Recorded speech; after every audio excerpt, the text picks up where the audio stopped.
স্বাগত ৭১-এর খেলা যোগে আপনাদের সাথে আছি আমি ফাহিম রহমান। চট্টগ্রাম টেস্টের চালকের আসনে কে বসবে তা নিয়ে ধাক্কাধাক্কি। উইকেট দু একটা কম পড়লেই দিনটা নিজেদের বলে জোর দাবি তুলতে পারত টাইগাররা। ৫ উইকেটে রান ২৪২ বলে কিছুটা স্বস্তি পাচ্ছে ক্যারিবিয়ানরা। দিনের আলোচিত চরিত্র সাদমান টেস্টে দ্বিতীয়বার ৫০ পেরিয়ে, আর স্পিনার জোমেল ওয়ারিক্যান দারুণ স্পিনে ৩ উইকেট নিয়ে। এতেশাম সবুজের রিপোর্ট। কেমার রোচের করা প্রথম ওভারের প্রথম বলেই কাভারে দৃষ্টিনন্দন এক বাউন্ডারি সাদমান ইসলামের। জুনিয়রের দুঃসাহসিক এই কাণ্ড দেখে ওস্তাদের ওস্তাদি, তামিমের শুরুটাও চারে কাভারে। তৃতীয় উইকেটে যখন শান্ত আসলেন তার শুরুটাও ঠিক একইভাবে, দারুণ ড্রাইভে তার বাউন্ডারি মিড অফে। ৩ টপ অর্ডারের একই শুরু হলেও শেষটা হয়নি এক। রোচের লাইন মিস করে তামিম ফিরেছেন ৯-এ। সাদমান শান্তর সাবলীল ব্যাটিং ভুল বোঝাবুঝির শিকার। দিনটা সাদমানকে উপহার দিয়ে নিজেকে বিসর্জন দিয়েছেন শান্ত। বন্ধুর আত্মত্যাগ হয়তো জ্বালিয়ে দিয়েছে সাদমানকে। ক্যারিয়ারের দ্বিতীয় 50 তুলেই দিয়েছেন প্রতিদান। ২০১৮ সালে প্রথমটাও এসেছিল এই ক্যারিবিয়ানদের বিপক্ষেই। সময়ের সাথে সাথে বাংলাদেশের ভুলগুলো শুধরে গেছে। পুরো দিনের ৩টা সেশনকে আলাদা করে দেখলেই বোঝা যাচ্ছে সবচেয়ে কঠিন শেষ সেশনে মাত্র ১ উইকেট হারিয়ে রান তুলেছে ১০০ ছাড়িয়ে। টাইগারদের জুটিগুলো তারই প্রমাণ দেয়। টেস্ট ক্রিকেটে সবচেয়ে গুরুত্বপূর্ণ মাঠে থিতু হওয়া। একটার পর একটা জুটি যখন লম্বা হচ্ছে তখন বোঝাই যাচ্ছে বনে দিয়ে ক্রিকেটে বাংলাদেশ সঠিক পথেই আছে।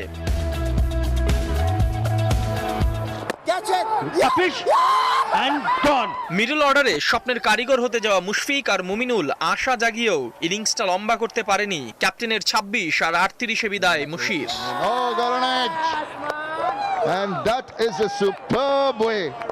তবে দিনের প্রধান আগ্রহই যেন জমেছিল লোয়ার মিডল অর্ডারে। ২ টপ অর্ডার সাকিব লিটন যে খেলবে ৬ আর ৭ নাম্বারে। যেমন প্রত্যাশা তেমনই হলো, যেন দিনের খেলা নতুন করে শুরু হলো। উইকেটে কন্ট্রোল নিয়ে শটের পারফেকশন, দুজনের ব্যাটেই রান উঠেছে ওয়ানডে স্টাইলে।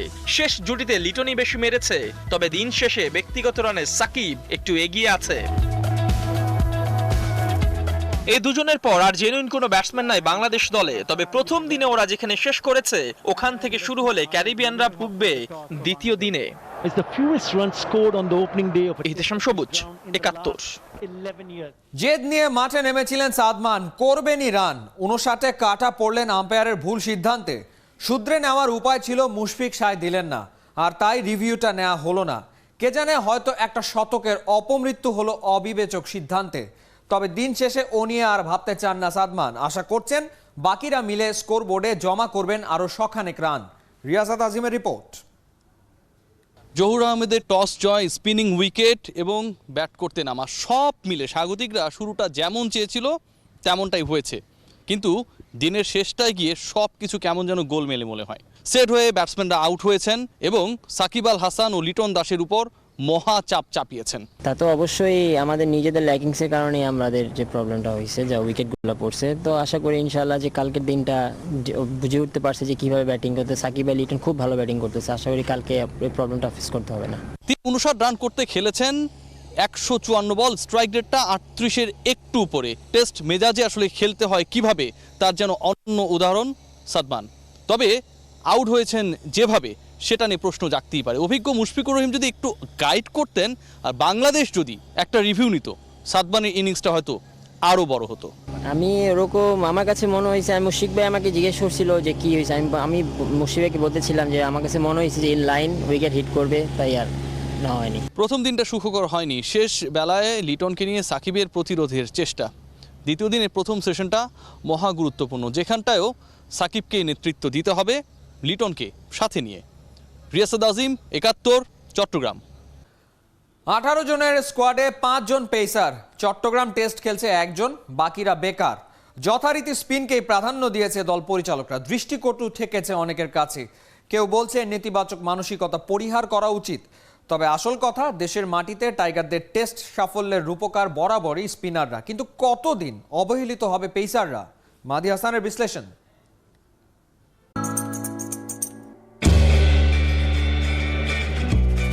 মাছে ভাতের বাঙালির ঐতিহ্য যেমন, লাল সবুজের দেশে টেস্ট ক্রিকেটের ২২ গজটাও যেন অনেকটা তেমন। উইকেট আর স্পিনারের অবধারিত রসায়ন, এখানকার পিচ বরাবরই বীরত্ব গাঁথে ঘূর্ণি বোলারদের জন্য। সে কারণে পেতেই পারে তারা বেশি গুরুত্ব। তাই বলে শুধু মুস্তাফিজুর রহমান স্কোয়াডে 5 জন পেসার থাকার পরও পুরো একাদশে মাত্র 1 জন পেসার। আপাতত উত্তর সম্ভবত সাফল্য নামের পাগলা ঘোড়াটাকে বশ করা। সেই একই চিত্রনাট্য লিখতে গিয়ে ঘরের মাঠে বাঘ, পরের মাঠে বিড়াল। প্রতিবেশী ভারতের ক্রিকেট ফেলে দিচ্ছে যে মালা, সেটাও কি পরে নিচ্ছে না বাংলাদেশ? শেষ 4 বছরে বিদেশে মুখ থুবড়ে পড়ার যে বাস্তবতা বলার অপেক্ষা রাখে না, সেটার মূলে পেসারদের না খেলানো, তাদের উপযোগী উইকেট না বানানো। সাফল্য নিশ্চিত করতে গিয়ে সাফল্যে যে তীব্র গতিশক্তি প্রয়োজন, সেটাকেই ঘরকুনো করে দেওয়া। একটা সময় ছিল মোহাম্মদ রফিক কখন একটা ছক্কা মারবেন সেটা নিয়ে পার করা যেত ঘন্টা। একটা সময় ছিল মিস্টার 50 হাবিবুল বাশার সুমনের অর্ধশতর জন্য অপেক্ষা করা যেত চাতক পাখির মতো। দিন তো ফুরোয়। এখন ক্রিকেট বিশ্ব শাসন করার যে আকাঙ্ক্ষা, সেটা বাস্তব করার জন্য সেই স্পিনার বান্ধব গদ বাঁধা উইকেট বানানোর স্ক্রিপ্টে সম্পাদনা যে বড্ড প্রয়োজন। তবে চাইলেই কি আর সম্ভব? হেডকোচ রাসেল ডমিঙ্গো সাগরিকার উইকেট দেখে তার হতাশার সাগরটা আড়াল করেননি কদিন আগেও।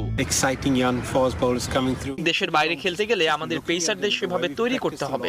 স্পিন আর পেসারদের সমন্বয়টা ভালো হতে হবে। বহু বছর ধরে বাংলাদেশের গণমাধ্যম তো বটেই, খেলোয়াড়েরা অনেক সময়ে উইকেটের ধরন বা আচরণ নিয়ে প্রশ্ন তুলেছেন। আলোচনার ঝড় উঠেছে চট্টগ্রাম টেস্টের কম বক্সেও। পেসার ফ্রেন্ডলি বা স্পোর্টিং উইকেট বানানোর যে শোরগোল, উপমহাদেশে ওরকম কি বানানো সম্ভব? এমন কোনো পাল্টা বা অজুহাত থাকলে জবাব দিয়ে রেখেছেন নন্দিত ধারাভাষ্যকার Ian Bishop. Stuff, come on. Groundsmen are skilled people. They can prepare stuff. Whether it's more watering, whether it's more grass. We talked about India having a directive 3 millimeters of grass on the pitch. Pace bowling এক সময়ে ভারতের দুর্বলতার জায়গা হলেও এখন ওটাই ওদের শক্তির জায়গা। তাই বলে আশুইন, জাদেজা কিংবা তারুণ্যের ওয়াশিংটন সুন্দরদের স্পিনও সুন্দরই থাকছে। সময় হয়েছে বাংলাদেশেরও সামনে তাকানো। সবচাইতে বড় আশার কথা, বর্তমান হেডকোচ রাসেল ডমিঙ্গোর পরিকল্পনায় গুরুত্ব পাচ্ছে পেসাররা। এখনই না হলেও হয়তো সামনের দিনে আঁকাবাঁকা পথের সাথে সাফল্যের হাইওয়েতে উঠবে গতির পথ ধরে।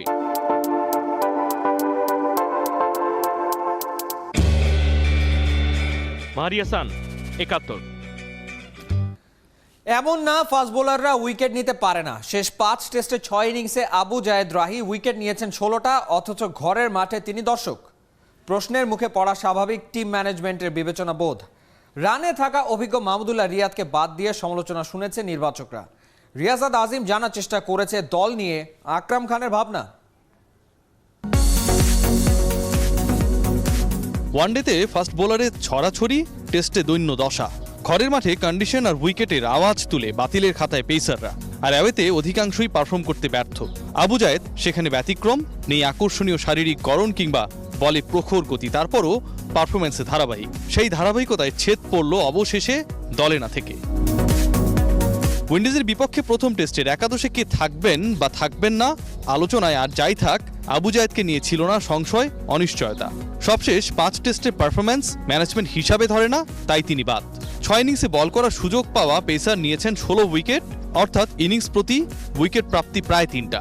ওয়েলিংটন, রাওয়ালপিন্ডি, ইন্দোর কিংবা সবশেষ ঢাকা টেস্টে আবু জায়েদ পারফর্ম করেছেন, উইকেট নিয়েছেন, আলো কেড়েছেন। ঢাকা টেস্টে জিম্বাবুয়ের বিপক্ষে প্রথম ইনিংসে 4 উইকেট নেয়ার পরের ম্যাচেই একাদশে নেই। প্রশ্ন তাই মূল্যায়নের মানদণ্ড নিয়ে।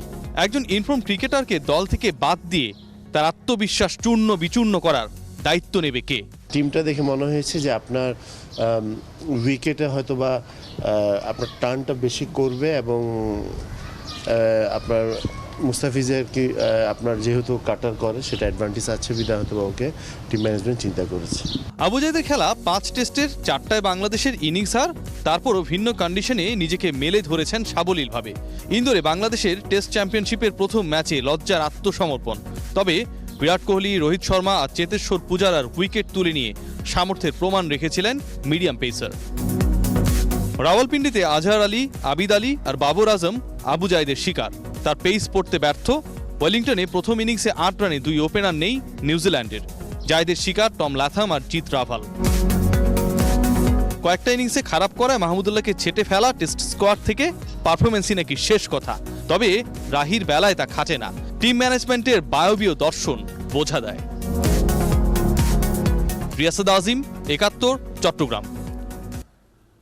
ছোট্ট ছোট্ট চোখে আকাশ সমান স্বপ্ন নিয়ে গুটি গুটি পায়ে ওরা হাজির হবে বাংলাদেশ ক্রীড়া শিক্ষা প্রতিষ্ঠান বিকেএসপিতে। শুক্রবার স্বপ্নের পথে পা বাড়ানোর প্রথম পরীক্ষা। গত কয়েক বছর ধরে যা রূপ নিয়েছে ভর্তি যুদ্ধে, ভর্তি বাণিজ্য কিংবা তদবিরের অভিযোগ উড়িয়ে দিয়ে প্রতিষ্ঠানের মহাপরিচালক জানিয়েছেন শুধুমাত্র প্রতিভাবানদের স্বাগত জানানো হবে বিকেএসপিতে। উপলব্ধি রিপোর্ট।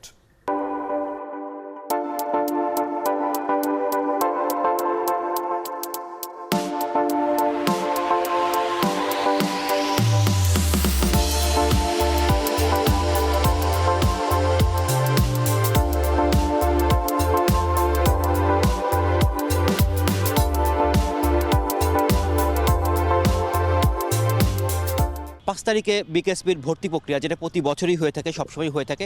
তো এবারের যদি বিকেএসপির ভর্তি প্রক্রিয়া যে আমরা বলতে চাই যে কোনো ডিফারেন্ট কোনো ব্যাপার থাকবে বা আপনার কোনো প্ল্যানিং আছে? শুধুমাত্র ঢাকা সেন্টারে আগে যে প্রচলন ছিল, এখানে সবাইকে আসতে হতো এবং এখানে এসেই সবাইকে ভর্তির জন্য বিভিন্ন কার্যক্রমে অংশগ্রহণ করতে হতো। আমরা গতবার থেকে শুরু করেছি যে এটা আমরা তাদের দৌড় গোড়ায় আমরা যেতে চাই। 7টা ডিভিশন শহরে যাচ্ছি এবং সেখান থেকেই আমরা এই আঞ্চলিক কেন্দ্রের মাধ্যমে একদম তৃণমূল পর্যায় থেকে যাতে সবাই আসতে পারে, পার্টিসিপেট করতে পারে, সেই ব্যবস্থাটা আমরা নিয়েছি। স্কোয়াশ এবারে নতুন অ্যাড হয়েছে, ব্যাডমিন্টন এবং আরও কয়েকটা খেলা আমরা যে অ্যাড করেছিলাম সেগুলা আমরা ঠিক বছরের মাঝামাঝি হয়তো বাজেট প্রাপ্তি সাপেক্ষে তাদের ভর্তি কার্যক্রমের জন্য আমরা সিদ্ধান্ত নিয়েছি। ভর্তি পরীক্ষার সময় যেই কয় মিনিট বা যেই ক্যাটাগরিতে একজন ছাত্রকে মূল্যায়ন করা হয়, এটা কি তার জন্য যথেষ্ট কিনা? মেরিট দেখার জন্য, তার স্কিল দেখার জন্য যে পদ্ধতি আমরা ফলো করছি এগুলা আমাদের সার্বজনীন, এটা যথেষ্ট এবং এইভাবে ফলো করে আমরা যখন নিচ্ছি তখন আমরা বেস্ট অফ দি বেস্টকেই সিলেক্ট করতে পারছি। ক্রিকেটে ভর্তি হওয়ার জন্য অসংখ্য ছেলেরা আসে, অসংখ্য স্টুডেন্ট আপনাদের কাছে আসে। সেই তুলনায় দেখা যায় যে ফুটবল, হকি বা অন্যান্য যে ইভেন্ট আছে সেগুলো কিছুটা হলেও কম। অন্য খেলার প্রতি যে আগ্রহ বাড়ানোর ভর্তি হওয়ার ক্ষেত্রে মানে কোনো আপনি ভূমিকা নিচ্ছেন কিনা?